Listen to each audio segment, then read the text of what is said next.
Hey, welcome back to AI plus Semantics Newsbytes. I'm Chloe Shannon, and this edition is the one where Ontology quietly admits it's been dating neuro-symbolic AI the whole time, and nobody wanted to say it out loud first. 7 stories. A product launch that mildly humiliated Google Shopping. A funding round betting against the Transformer. Palantir turning Ontology into a boot camp. Neo4j discovering something the RDF crowd's known for 20 years. The best essay this fortnight on Ontology as a control plane. One very unglamorous but very load-bearing W3C draft, and academia finally giving neurosymbolic explainability its own room at the conference. Let's get into it. First up, Onton, out of San Francisco. On July 29th, they launched something called Ontology 1, a neurosymbolic search model built for the messy, conversational way people actually shop. Here's the number that matters. On a 90-query benchmark, Ontology 1 scored 0.630 on precision at 10. Google Shopping scored 0.543. Amazon 0.469. And Onton did this while indexing roughly 1% of what those two index. 1% of the data, better results. That's not a bigger model winning, that's a smaller, better structured world winning. Onton pairs neural retrieval with an explicit product ontology, so the system can reason about what you mean instead of just pattern matching what you typed. And there's a bigger point buried in here. As shopping agents start buying things on our behalf, they're going to need some way to tell a real product listing from a manufactured one. And Ontology gives them that stable reference point.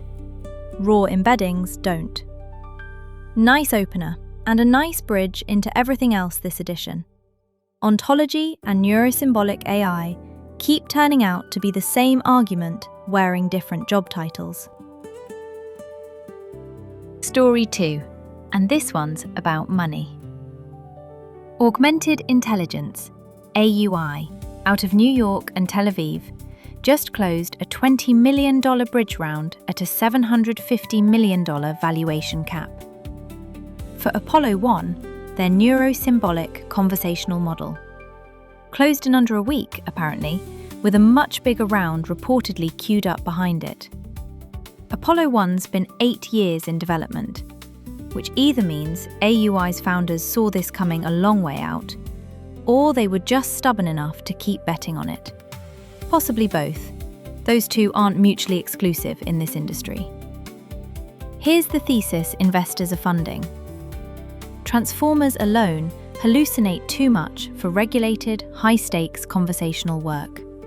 And a neurosymbolic layer, explicit rules and logic on top of the statistical pattern matching, is the fix enterprises will actually pay for.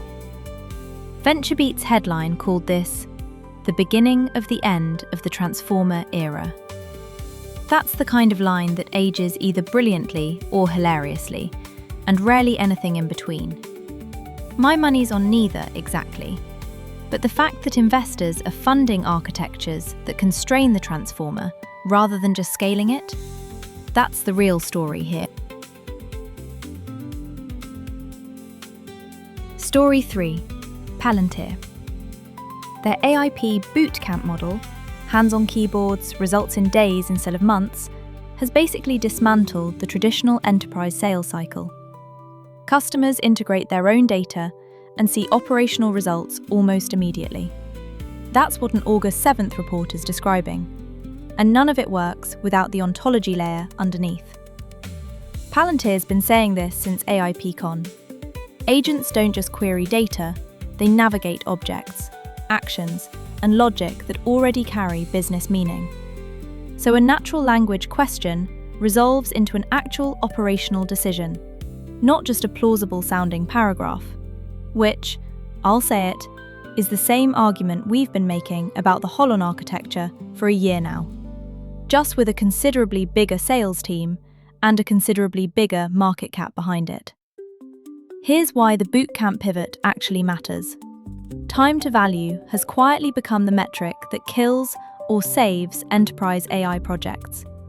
And if your ontology's already load-bearing infrastructure, instead of a slide in a roadmap deck, that's what makes days, not months, possible.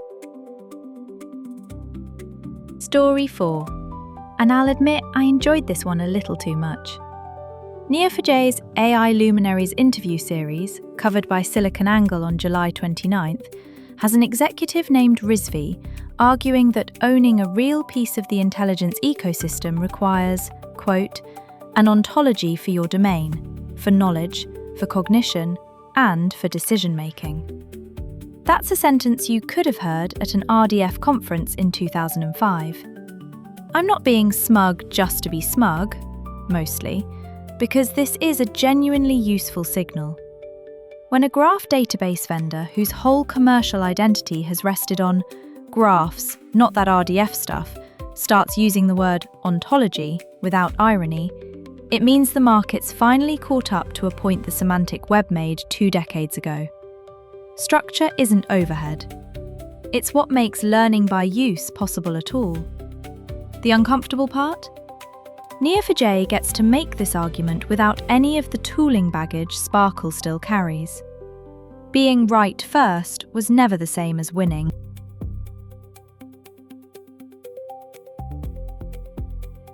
Story 5 is an essay, not a launch. Ken Huang's piece, Why Ontology Matters for Agentic AI in 2026. And the argument's right there in the subtitle. Ontology stops being where an agent looks things up and starts being where an agent's plan gets grounded, validated, simulated, and committed. That's worth sitting with. Retrieval time context versus execution time contract. One makes an LLM sound more informed. The other makes it accountable for what it actually does. Huang leans on Palantir's executable semantics framing to make the case, which puts this essay in direct conversation with the bootcamp story a couple of segments back. Theory and commercial proof point landing in the same fortnight isn't coincidence. That's the market converging on the same vocabulary from 2 directions at once. And here's the thing for anyone building on the RDF stack. Read closely. This is describing shackle shapes with teeth. A typed world model, valid entities, permitted verbs, constraints a plan has to satisfy before it executes. That's not new to us. What's missing is the runtime tooling to make it feel native to an agent's loop. That's an opportunity, not a grievance.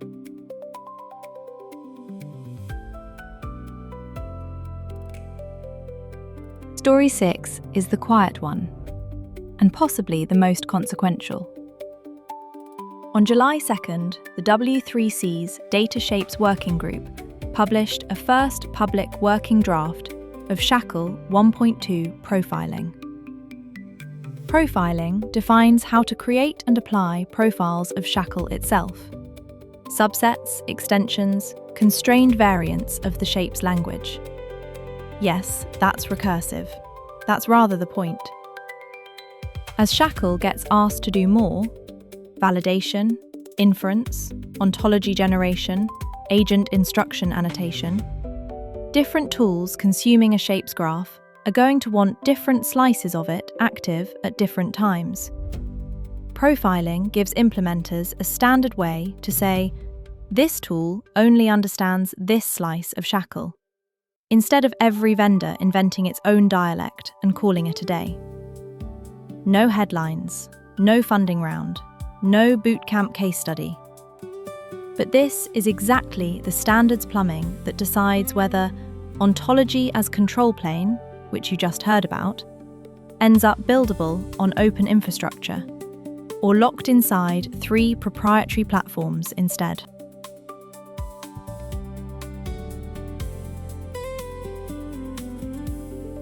Last story. ICANN 2026 has stood up a dedicated track, Explainable Neurosymbolic AI, XMESI, for models with built-in transparency, rather than explanation bolted on after the fact. And it's explicitly open to researchers in mechanistic interpretability, causal inference, formal methods. People who might not even think of themselves as neurosymbolic researchers. Here's why a dedicated track matters. It's a lagging indicator. It means enough work was already circulating in adjacent venues that the organisers decided the category earned its own room. The citation numbers back that up. Google Scholar hits for neurosymbolic AI went from around 112 a decade ago to roughly 9,000 in 2025 and 26. Footnote to subfield in about 10 years. And notice the framing, explainability, not accuracy. Most of this edition's commercial neurosymbolic news, Onton, AUI, sells reliability and trust as the pitch. Academia formalizing a track about built-in transparency suggests the research side has already decided that's the argument actually worth winning. And that's the stack for this fortnight. Ontology's growing teeth. Neurosymbolic AI is finally getting funded like people mean it. And somewhere in a W3C working group, someone's quietly writing the plumbing that decides whether any of this stays open. If you want the deeper cuts, this week on the stack: why knowledge graph projects fail and how to make them succeed, and creating a purely structural ontology, both on The Ontologist. The GraphCon recap: state of the art in neurosymbolic land on Inference Engineer, and The Graph Remembers on the Kagel Report. Links in the show notes. I'm Chloe Shannon. This has been AI plus Semantics Newsbytes. See you next edition.